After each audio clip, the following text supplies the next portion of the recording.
Hi, we're back in my basement, the sanctuary.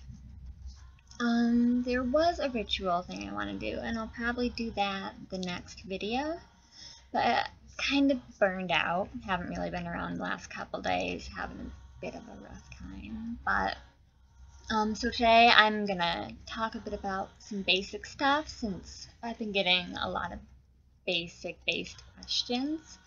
And I also want to throw out that I have 700 to 800 ebooks, and if you're looking for a read on topic, anything Wicca or similar, tarot, palmistry, astrology, divination, ancient Sumeria, gods, goddesses, Book of Shadows, ask and I'd be happy to send you something.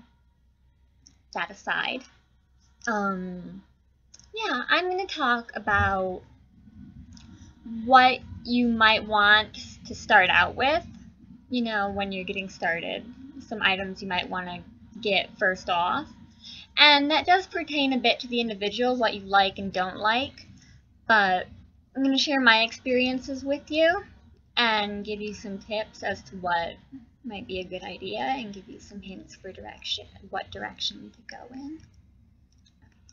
So let's turn towards the stuff. Okay, as you can see, I'm still set up for Samhain. I'm still going till the 7th, the astronomical Samhain, but that aside, ignore all my papers. And today is Diet Coke. Store out of Coke Zero. Have been for 2 days now. Very sick.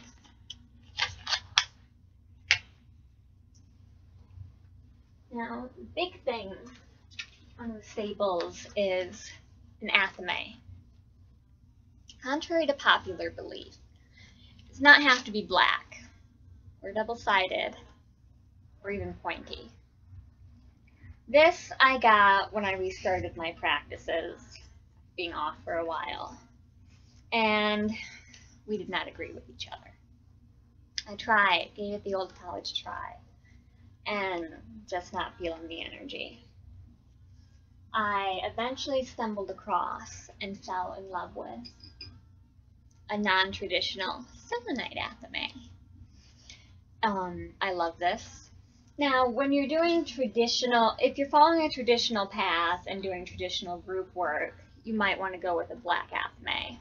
But especially if you're solitary, if you're eclectic, you do not need a black handled double-sided athame. It's perfectly fine to use anything else. And you can and should find what works best for you. But if you can't get an athame, you can simply cast a circle with your projecting hand, your index and middle finger. Extend it out, you know, shoulder height or waist height. But I strongly recommend an athame. And I like the selenite athame so much because it cleanses the energy and strengthens it. Selenite is just a great stone, and I love channeling my energy through it. Cast my circle.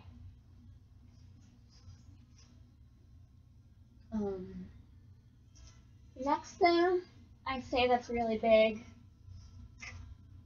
are candles. When I first came back, I started with tea lights from Walmart. In general, you can start with white tea lights. They're really cheap, and white can basically take the place of any color candle for any meaning. Now, as you get down, it's all about intent, but as you get down to more advanced work, you might want to go with specific colors. And I highly recommend chime candles. They are these mini little tapers. You will have to get mini holders, but these are really cheap. Even you can get them on Amazon for really cheap, and even in most metaphysical shops and online metaphysical shops. Chime candles and chime candle holders run so much cheaper than regular candles. You can get variety packs instead of 20. That's what this is. You get 2 of each color for really cheap. I can't remember how much I paid for this, like 10 bucks maybe, most, and I got like 20 candles, 2 of each color. I got like black, red, green, orange, yellow, red, pink, white, blue. And I stuck with 4 candle holders, and I found I've never needed more than that in my practices so far. And I just use the little votive candles for my elements as little star holders. No, I just got these at the dollar store. I got red, gold, green, and white to represent each element. You know, dollar store candles. Still going strong, had them for ages. And my altar work, chime candles. You can use chime candles for the altar positioning too, but since chime candles do burn down kind of quickly, I find votive candles for the altars, or for the element settings, go a while.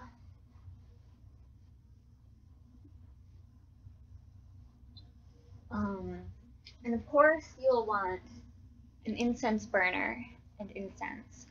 I started with stick incense and cone incense from Walmart, dollar store, local hippie shop, and that's fine. The only problem is I would forget which incense was which, and even writing it down on the little baggies, it would wear off. I still have so much incense, stick incense, I don't know what the fuck is, sorry. I still don't know what is what, and it's just kind of existing. And I can't really do much with it because my husband is kind of anti-incense. But it's a good starting place. But what I really recommend, I wish I didn't put it off as long as I did because I'm in love with it now, is a cauldron. I love my little cauldron. Or a heat-proof container. And the little charcoal discs. They're just little discs like this that you heat up, place inside. Oh, and you blow on them to make the heat spread, but don't be an idiot like me and place the disc in there and then blow on it, because there'll be ash in there and it's gonna all blow up in your face, and that's not fun to get in your eyes when you have contacts in. I'm just saying. Be smarter than me. And when you're using charcoal, be also smarter than me. And get tongs. Really? I did not use tongs for the longest while. Then I got the self-lighting charcoal, and the heat where it lights, it really spreads. It really spreads. And you're gonna be like, ah, and throw tongs, people. Hold your charcoal with tongs. And then you can light loose incense. There's a lot of great blends you can buy online for all sorts of purposes. And that's where we get into our next thing.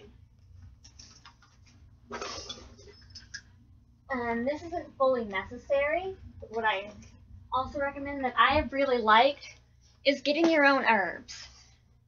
This is just one box of my herbs. I have over 200 herbs. You don't have to be like me. You do not need over 200 herbs.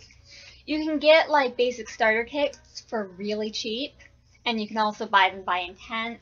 You can get them on Amazon, Etsy. There's a lot of great kits out there, and I can recommend you some if you'd like for all price range. There are some great kits for as low as $12.50 out there. But you get some herbs and a little mortar and pestle, and then you don't even have to be crafty and make blends. You can just get some very basic herbs like sage, not frankincense, frankincense is a bitch, but myrrh, you know, very basic stuff, and blend that up, and you've got your own loose incense for a fraction of the price. And if you do want to blend it, you can get a little creative and come up with your own stuff. Again, you don't have to be crafty like me, but you can make sachets, you can make your own blends, put them in fancy little jars with corks, and print out labels with designs. I have no life. But that's what I like to do. That's what I spend my days doing. Starting to get some carpal tunnel all day. I really want a better mortar and pestle. But this little nifty thing came with one of my herb sets for an additional $2.50. I figure can't beat that. When I got my very first herb kit. I'm like, okay. But, you know, start wherever you can. Again, that's not fully necessary, but if you want to save money in the long run, crush up your own herbs. Some very basic essential oils, or a sage stick. Sage. I would recommend sage to everyone. You know, even if you're only going to buy one herb, get some sage, or get a sage stick, or get some sage essential oil. Use it to cleanse yourself, bless yourself, cleanse your workspace. You know, a sage stick. I had a great sage stick. Long story short, the whole thing burned down in one sitting. I won't go into that. But I still had back up a bunch of sage essential oil, so I'm still good. And I got a bunch of sage herbs. You know, I bless myself to cleanse myself with the sage oil before every rite. You know, you can cleanse your candles with sage. Sage is where it's at, man. Like the ultimate purifier. Dragon's blood is really good too. The thing I love about dragon's blood, it looks horrible, but it mashes up so nicely. Weird thing is though, can't clean it out for the life of me. I scrub and scrub, can't clean it out. But when I mash up other herbs, it like sticks to it and cleans out perfectly. I'll like mash up another herb in here and it'll look like nothing's been in here. But it's dragon's blood. I don't mind mixing it with other blends because you can, a little tip about dragon's blood, you can add it to essentially any blend because a pinch of dragon's blood added to anything basically will just increase its power. Most things. And also rosemary. Rosemary makes a great herb substitute for just about any herb. So if you're only going to get 3 herbs, get dragon's blood, rosemary, and sage. And a chalice. You do not need a fancy chalice. I would really love to get a fancy chalice. I saw this water element chalice online. I would love to have. But I technically live below the poverty line. I cannot afford a fancy chalice. But my landlord has a bunch of wine glasses. I should really wash them. And so I use mini ones because there's not a lot of space on my altar right now. But, you know, just a basic wine glass. You can buy like a fake wine glass. I know, I don't remember what happened to them. Oh, another long story short. I had a fake wine glass that I used before that I got at Wegmans. It was only a few dollars.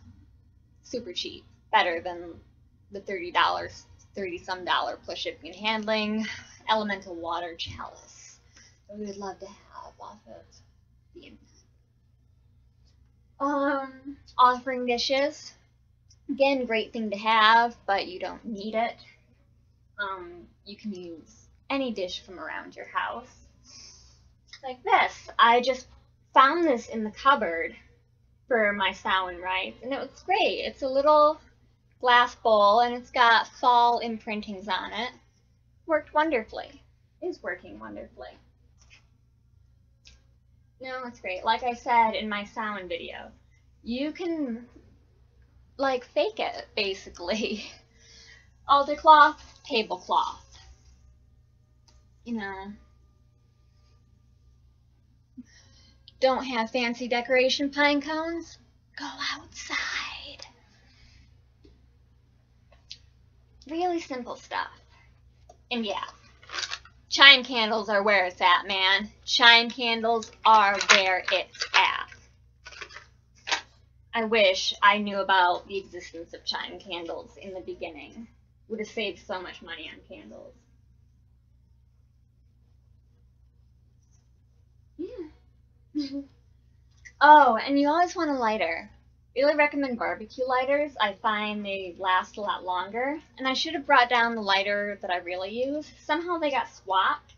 and our main barbecue lighter. And the barbecue lighter I actually use is being used to light the cigarettes, and I'm stuck with this one. But the barbecue lighter I actually have has a bendable, twistable head. And it's great, especially when your candles melt inward like this. As you're trying to light it upside down and the flame tips, and then your tip of the candle and the candle falls out and there's wax dripping, and it's like, why me? I'm holding the paper, the athame, the lighter, the candle holder, and it's like, Goddess, God, Lord and Lady, please bless me now that I don't set something on fire. I just told my husband the other day when I did my little banishing rite on Samhain, I really should have put fire hazards down on the paper. It was great because the paper I lit on fire actually managed to fall right out of the cauldron onto the tablecloth. Paper up in flame. Oh, I just realized instead of trying to pick it up with my fingers, I should use the tongs. Be smarter than me. Fire safety. But yeah, the head, it bends downward and twists, so you can twist it and get it in there or bend it downwards, and it just works so much better for maneuvering into melted candles. And then you can hold it up like this. You don't have to tip it like this. It's really convenient. Not something you need, but it's convenience. Helps with lighting stuff. And it's really good. Yeah, I'm sorry I'm a little iffy today. Like I said, rough couple of days.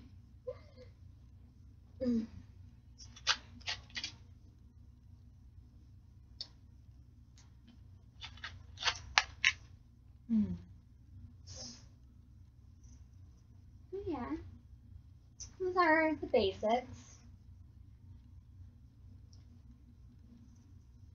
And like I said, if you want a good read, I have 700 to 800, somewhere in there.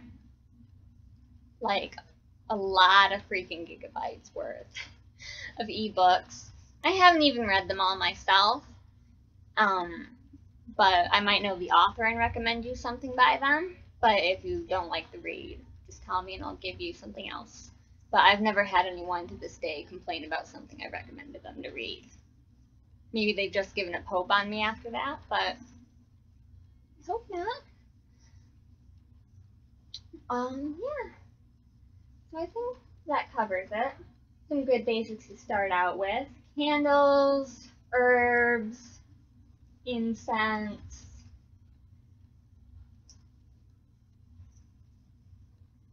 Yeah. Oh, crystals. Crystals are a good thing. Ooh, timer's getting up there. Okay, some basic crystals. Get some quartz. Quartz points, quartz crystals, quartz spheres. Quartz is cheap and great. And if you can get any other crystal, selenite is wonderful and can be used to cleanse any crystal. And it's like one of the only things that can cleanse quartz as well as it does. Selenite is also a self-cleansing stone. I still give my selenite pyramids in my crystal grid a good cleansing every now and again. And the thing about selenite, do not run it underwater. It will die. You'll be sad. Yeah, don't cleanse it with water, cleanse it with salt, or just energy in general. Yeah, selenite is a wonderful stone. It's very pure, it's very energetic. Got a selenite grid, got a selenite athame. You can see I'm feeling the selenite. Selenite and moonstone are my favorite stones, and the funny thing is selenite is a word for moonstone. Okay. Yeah, there are some crystals you might want to get for meditation work, energy work, to empower your rites by sitting on your altar. Yeah, those are my recommendations for the day. And next time, hopefully, I will have my energy up to do the ritual of gestures for you. We'll see how that goes.